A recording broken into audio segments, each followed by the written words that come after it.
ഇത് നമ്മുടെ പെരുമ്പാവൂർ അമ്മ വീട്ടിലെ ഊണാണ് കേട്ടോ. ഇവിടുന്ന് ഒരു ഊണും മേടിച്ച് നേരെ വന്നിരുന്ന് കോടനാട് പ്ലാന്റേഷൻ്റെ ഒക്കെ അകത്താണ്. അപ്പോൾ അവിടെ വന്നിരുന്ന് ഈ ചോറ് അങ്ങോട്ട് കഴിക്കാൻ, കാരണം വെച്ചാൽ ഈ വഴി വന്നപ്പോൾ വണ്ടിയൊക്കെ നിർത്തി ചോറ് കഴിക്കാൻ പറ്റുന്ന അടിപൊളി സ്ഥലമാണ്. നല്ല പച്ചപ്പും മരങ്ങളൊക്കെ ആയിട്ട് നിറഞ്ഞ് നല്ല പ്രകൃതിയായിട്ട് ഇരുന്ന് ചോറ് കഴിക്കാം, പ്രകൃതി രമണീയമായിട്ട്. അപ്പോൾ ഞാൻ ചോറൊക്കെ വന്നിച്ച് ഇവിടെ വന്നിരുന്ന് അങ്ങോട്ട് കഴിക്കാനുള്ള മൈൻഡിൽ അങ്ങോട്ട് വണ്ടി നിർത്തി കഴിക്കണേ കാണാൻ. അപ്പോൾ അവിടുത്തെ ചോറെന്ന് പറഞ്ഞാൽ, അവിടുത്തെ ഊണെന്ന് പറഞ്ഞു കഴിഞ്ഞാൽ അടിപൊളി പ്രത്യേകതരം ഊണാണ്. കാരണം വെച്ചാൽ കറികളായിട്ടും മീൻ ഈ കൂട്ടുകറികളൊക്കെ ആയിട്ട് നല്ല അടിപൊളിയാണ്, ഒരു രക്ഷയില്ല കേട്ടോ. കാരണം വെച്ചാൽ അവിടെ നിന്ന് മേടിച്ചിട്ട് ഞങ്ങളിങ്ങനെ ഉള്ളിലേക്കാണ് കടകളൊന്നും ഇല്ല ഒരുപാട്. അപ്പോൾ അവിടെ നിന്ന് മേടിച്ചിട്ട് ഇവിടെ ഒന്ന് കഴിക്കാനുള്ളൊരു മൈൻഡായിരുന്നു. അപ്പോൾ ചോറൊക്കെ തുറന്ന് നല്ല പ്രകൃതി രമണീയമായിട്ട് പച്ചപ്പൊക്കെ നോക്കിയിരുന്ന് ആസ്വദിച്ചാണ് ഞാൻ കഴിക്കുകയാണ്. അപ്പോൾ നല്ല പയറൊലുത്തും കിഴങ്ങും അവിയലും തോരൻ അച്ചാറും ചമ്മന്തിയൊക്കെ കൂട്ടി ഒരു പിടുത്തങ്ങോട്ട് പിടിച്ചു. എൻ്റെ പൊന്നെ ഒരു രക്ഷയില്ല കേട്ടോ. ഈ പച്ചപ്പിൻ്റെയൊക്കെ ഇടയിലിരുന്ന് ഇവിടെ നമ്മൾ പുറത്തെവിടേക്ക് ഒന്ന് ഫുഡ് കഴിക്കുമ്പോൾ പ്രത്യേക ഫീലാണ്.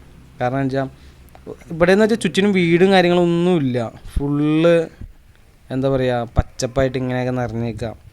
അപ്പോൾ ഞാൻ ചോറൊക്കെ കഴിച്ച് കഴിഞ്ഞിട്ട് ഇങ്ങനെ വന്നേക്കാറ്. കാരണം വെച്ചാൽ വീഡിയോ എനിക്കങ്ങനെ എടുക്കാൻ സമയമില്ല, ഇപ്പോൾ വണ്ടി ഓടിക്കാൻ പോകുന്നുണ്ട്. അപ്പോൾ ഇന്നിപ്പോൾ ഇവിടെ ആയതുകൊണ്ട് ഇപ്പോൾ സമയമുണ്ട്. കാരണം വെച്ചാൽ കടകളിലാണ് ഈ കഴിച്ചിട്ട് അപ്പം തന്നെ ഇറങ്ങും. ഇവിടെ ആയതുകൊണ്ട് കുറച്ച് നേരം ഇരുന്ന് റെസ്റ്റൊക്കെ എടുത്തത് ഇവിടെ ഇരുന്നാൽ ചോറ് കഴിച്ചാൽ. അപ്പോൾ കുറച്ച് നേരം റെസ്റ്റൊക്കെ എടുത്തിട്ട് ഇങ്ങനെ പോകാമെന്നോർത്തുള്ള മൈൻഡിൽ ഇങ്ങനെ നിൽക്കുകയാണ്.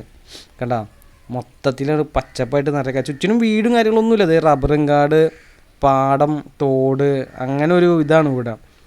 ഒരു കിളിയുടെ സൗണ്ടും അതല്ല വേറെ അനാവശ്യ സൗണ്ടുകളൊന്നുമില്ല.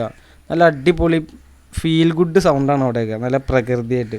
അപ്പോൾ ഈ വഴി പോയിപ്പോൾ വണ്ടി നിർത്തി ഇവിടെ ഇരുന്ന് ഫുഡ് കഴിച്ചു, കുറച്ച് റെസ്റ്റ് എടുത്ത് വീഡിയോ ഒക്കെ എടുത്തത്. ഇപ്പോൾ വീട്ടിലൊന്ന് സൗണ്ട് ഇടണം ഞാൻ. അപ്പോൾ ആ കിടക്കുന്ന വണ്ടിയാണ് ഞാൻ ഓടിക്കുന്നത്. അതെന്ന് വെച്ച് കഴിഞ്ഞാൽ സ്നാക്സൊക്കെ ഇല്ലേ, മിഠായി ചോക്ലേറ്റൊക്കെ, അതൊക്കെ ഈ കടകളിലേക്ക് കൊണ്ട് കൊടുക്കുക, ഡെലിവറി ചെയ്യുക, അങ്ങനത്തെ ഒരു ചെറിയ ജോലിയാണ്. ആ വീഡിയോ എടുക്കാൻ സമയമില്ല. അപ്പോൾ ഇന്നിപ്പോൾ ഇവിടെ ഇരുന്നപ്പോൾ ഞാൻ വീഡിയോ എടുത്ത് ഞാൻ വീട്ടിൽ വന്നിരുന്ന സൗണ്ടൊക്കെ കയറണം.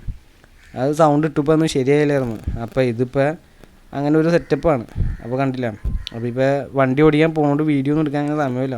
അപ്പോൾ ഇവിടെ അങ്ങോട്ട് നിർത്തി. ഇപ്പോൾ അതായത് പ്രകൃതി രമണീയമായിട്ട് ചോറ് കഴിക്കാൻ വേണ്ടി പറ്റിയൊരു സ്ഥലമാണ്. അതായത് കോടനാട് പ്ലാന്റേഷൻ്റെ അകത്താണിത് സംഭവം. കണ്ടോ ചുറ്റിനും നല്ല അടിപൊളിയായിട്ട് കിടക്കുന്നുണ്ട്, ഒരു രക്ഷയില്ല. അപ്പോൾ ഇവിടെ ഇരുന്ന് അങ്ങോട്ട് ഫുഡൊക്കെ കഴിച്ച് പയ്യെ റെസ്റ്റ് എടുത്ത് അങ്ങോട്ട് പോകാനുള്ള പരിപാടിയാണ്. ടാറ്റാ.